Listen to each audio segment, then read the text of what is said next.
Welcome to my guide for the Lore of Life. In this guide I will go over every single spell in the lore and tell you how to best use them to make sure you're getting the most out of them in your battles.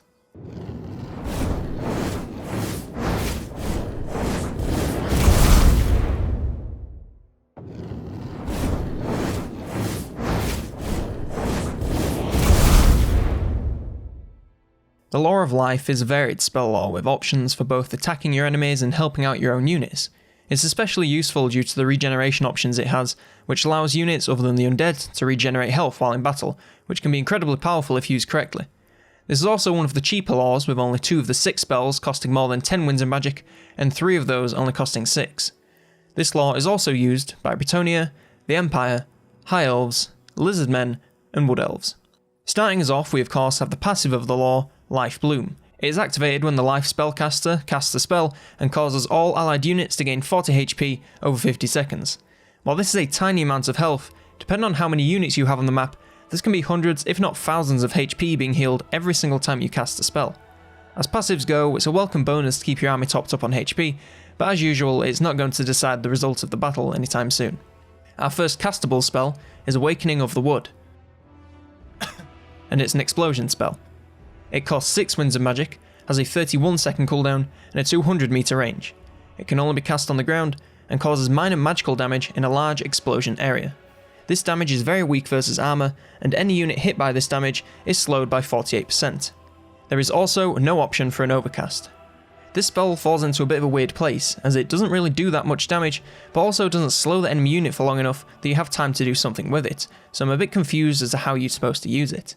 I suppose the best use would probably be when the enemy is closing in on your ranged troops and you need some time to get them out of the way and bring in your infantry, but even then you'll need to lead the target, which makes for a fairly challenging cast. At the end of the day though, it only costs 6 winds of magic, so it can be used as a throwaway to get some damage out there with the last of your magic, but if you had the winds to spare, I'd probably give this one a miss. Next up we have Earthblood, which is a regeneration spell.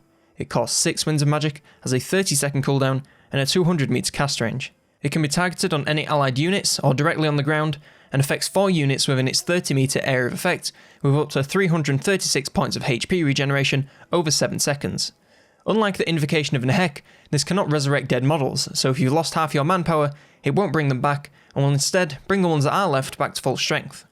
The Overcast version costs 11 winds of magic, and now heals for 672 HP over 14 seconds, and of course comes with a 50% chance of a miscast that all Overcasts do. This is probably the way to go for the most part, as you get double the healing for less than double the price, so from a purely cost perspective, this is the most efficient way to heal your units. It's also obviously a more substantial heal than the base spell, since 336 HP isn't really going to heal anything in the grand scheme of things, so 9 times out of 10, you want to Overcast for more health anyway. But nevertheless this is a great spell, just make sure you get the Overcast ASAP. Flesh to Stone is next up, and it's an augment spell. It costs 6 winds of magic, has a 43 second cooldown, and a 200 meter range. It can only be cast on allied units, and grants them 60 armor for 44 seconds. This is a massive stat boost and a substantial length of time, so for 6 winds of magic this is an absolute steal. It can make some already tough units to kill borderline invincible versus anything remotely early game. Overcasting increases the duration to 88 seconds at the cost of 10 winds of magic. This is again a massive stat boost and a huge length of time, so if you're going against anything that doesn't have AP damage, you're going to make that unit near unkillable. Unfortunately, if you are going against anything that does have AP damage, they aren't really going to care if you have 1000 armor for the entire battle, so once you get past the early game, this spell tends to fall off a cliff in terms of usefulness. That being said, until you get to that point, it can make your units indestructible, so it's very worth using when you can to give your units some serious protection.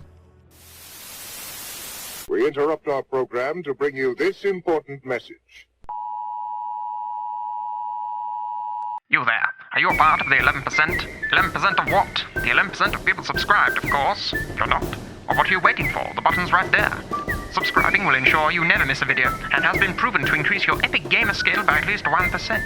If you're feeling particularly adventurous, you could also like the video to be in with a chance of winning eternal happiness. So go ahead and subscribe, and join the 11% today. We now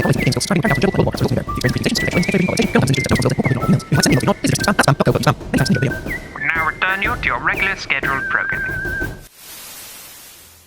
Shield of Thorns is next up, and it's another augment spell. It costs 8 winds of magic, has a 44 second cooldown, and a 200 meter cast range. It can be cast on allied units or the ground, and grants all units in a 40 meter area effect plus 22% physical resist and plus 30% base weapon damage for 22 seconds. This makes your units more resistant to all damage that isn't magical, as well as increase their damage output. Overcasting increases the weapon damage increase to 60% at the cost of 12 winds of magic, but for a damage increase that severe, it's honestly worth it. The physical resist will make the affected unit stick around for a very long time, since all damage will get a flat reduction before it even considers armor, and the damage output increase can be insane depending on the unit. If you cast this on your major damage dealers like some great swords or a large unit, then this increase can mean that the unit is throwing out hundreds more damage per hit, which can severely turn the tide of battle directly in your favour. You should absolutely use both versions of the spell whenever you need your units to turn up to 11 in both attack and defense. Just be sure to check the enemy for magical damage first. Next up is Regrowth, and it's another regeneration spell. It costs 13 winds of magic, has a 48 second cooldown and a 200 meter cast range. It can only be cast on allied units, and restores up to 1392 HP and 100% vigour over 29 seconds. This is obviously a massive amount of HP to regen, but as with Earthblood, it cannot resurrect fallen units, meaning it will only heal the entities that are alive, so on multi-entity units, you might not get a lot of value once entities have fallen. Overcasting increases the possible health regen to 2088 at the cost of 17 winds of magic. This is a huge amount of HP that can max out a unit's regen cap in a single cast depending on the unit. I'd say this spell is more suited to single entity units, as you will be sure to get the most value you can than if you used it on multiple entities. This is especially useful if you're playing a faction like the Lizardmen, where a lot of your units are single entities like dinos, which can go in and take a bunch of damage before coming out for a breather to heal up. I'd say the only deciding factor between the regular and overcast versions of the spell is how much HP you need to regenerate, so just take a look at the unit's HP bar before you decide. Finally, we come to the Dwellers Below, which is a direct damage spell. It costs 17 winds of magic, has a 45 second cooldown and a 200 meter cast range. It can only cast on the ground, and causes severe damage to combatants in a huge stationary area of effect. This damage is best used versus multiple entity units, but all units hit have a chance to resist damage.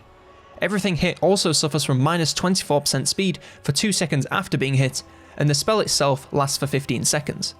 This is a decent spell for throwing into a large clump of enemies, since there is no cap on how many units it can hit, and the units take damage for the entire duration as long as they don't move. Overcasting increases the speed debuff to minus 48% at the cost of 21 winds of magic, and I honestly can't say I'd ever bother. Unless you're using this spell to slow down enemies closing in on something important, then I'd say go for the regular version almost every time, since you're spending 4 more winds of magic for no improvements to anything but a speed debuff. Other than that though, the spell itself is pretty good, if a little expensive for the value you're getting out of it, but considering the lore isn't really damage focused anyway, I can let it slide. That concludes this guide for the Lore of Life. If you enjoyed this video at any point, then please do consider leaving it a like, as it really does help out a lot. Leave a comment with anything you think I missed or should include in future videos. If you'd like to see more videos about Total War Warhammer, then there are links in the description to my series. If you enjoyed this video and want to see more, then maybe click that subscribe button so you stay up to date. After all, it is free. For now though, I was COLONELDAMNEDERS, and I'll see you next turn.